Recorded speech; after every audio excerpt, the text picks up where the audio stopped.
Ya tentu secara umum, walaupun ada pemisahan, tapi secara umum kalau dia ancaman hukum itu di atas 5 tahun, itu dapat dilakukan penahanan.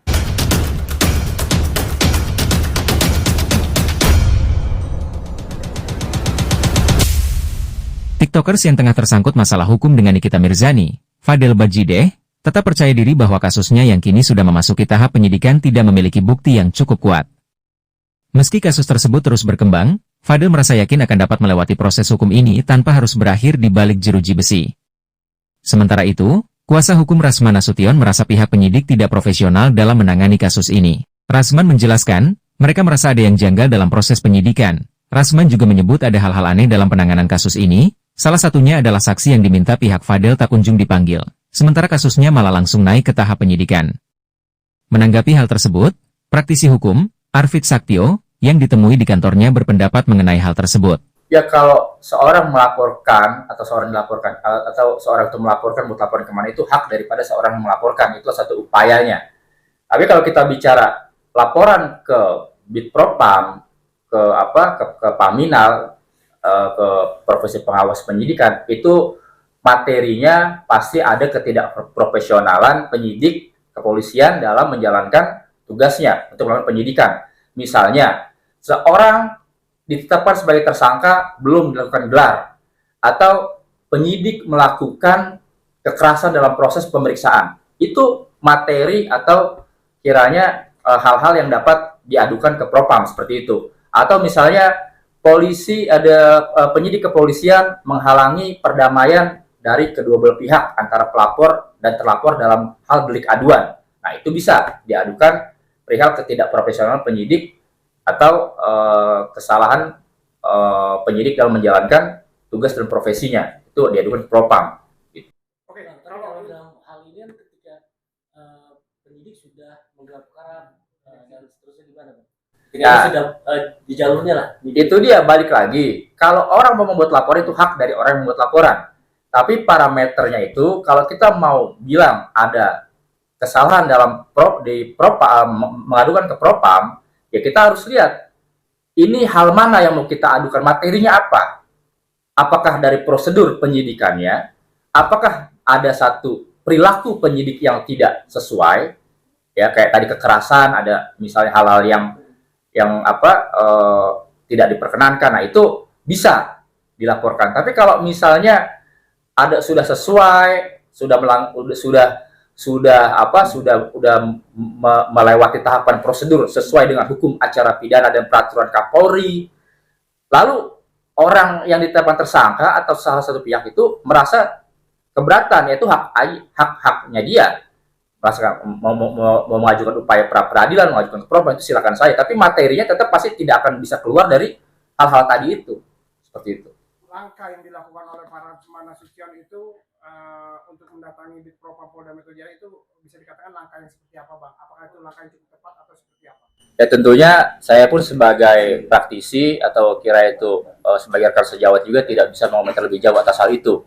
Tapi balik lagi, kalau orang melaporkan ke Propam itu, dia pasti materinya itu terkait masalah prosedural penyidikan, terkait tindakan penyidik dalam proses penyidikan.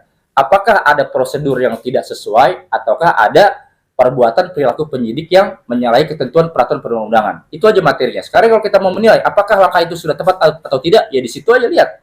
Tapi apakah itu menjadi satu langkah yang efektif, yaitu hak dari dia, hak dari orang yang merasa dirugikan, ya silakan aja. Tapi kalau untuk masalah tepat atau tidak tepatnya, tentunya saya nggak berkomentar tentang hal itu.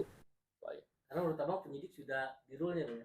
Kalau dilihat dari saya nggak tahu sudah di luar atau belum, tapi kalau memang penetapan tersangka itu sudah dilakukan dengan proses gelar dan pemeriksaan pelapor, terlapor, saksi-saksi, 2 alat bukti, dan digelar, itu sudah tepat, sudah pasti tersangka itu tidak ujuk-ujuk ditetapkan seperti orang terburu-buru atau tanpa prosedural, tanpa tahapan. Itu aja pasti parameternya. Nah, Bang, tadi aku bilang tersangka, kalau naik sidik berarti emang udah pernah tersangka, Bang? Ya tentunya kalau kita bicara penetapan tersangka dan penyidikan itu didahului dengan penyelidikan dulu pastinya. Lalu penyidikan, artinya apa kalau penyidikan? Perbuatan yang dilaporkan oleh pelapor itu merupakan tindak pidana. Belum ada tersangkanya. Siapa pelakunya? Ya, nanti ada gelar lagi. Jadi tahapannya begitu. Penyelidikan dulu apakah perbuatan ini ada perbuatan pidana, baru penyidikan. Penyidikan ini, dalam proses penyidikan, penyidik menentukan ini ada perbuatan pidana. Belum ada tersangkanya. Nah, lalu ditetapkan tersangka. Berarti perbuatan pidana yang tadi ditetapkan dalam proses penyidikan itu sudah ada pelakunya, dugaan pelakunya siapa. Seperti itu. Artinya pelapor itu ketika nanti dimintai klarifikasi lagi, bisa ditetapkan langsung jadi tersangka atau gimana bang? Ketika kan ini pasalnya sudah undang anak 15 tahun. Ya tentunya kalau kita bicara penetapan tadi kan ada penyelidikan, penyidikan, lalu proses penetapan tersangka di situ.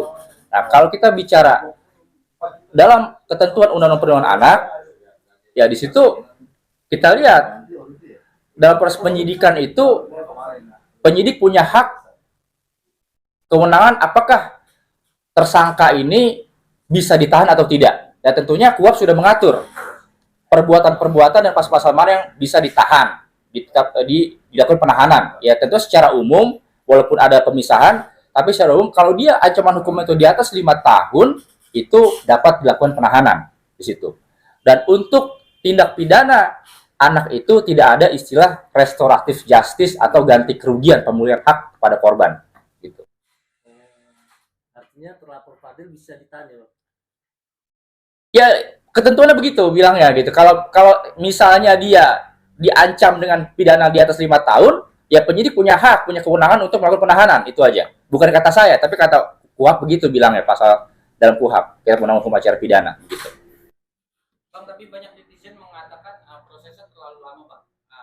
Pihak kepolisian, Bang. Ya tentunya kan lama atau cepat itu hal yang relatif, tapi ya balik lagi, selama dia penyidik itu lama tapi sesuai prosedur, ya itu lebih baik daripada cepat dia menyalahi prosedur, itu aja. Lebih baik lama tapi prosedur terlewati dengan baik daripada cepat terburu-buru ada prosedur yang salah, dan itu pun juga tidak profesional penyidik kalau kayak begitu.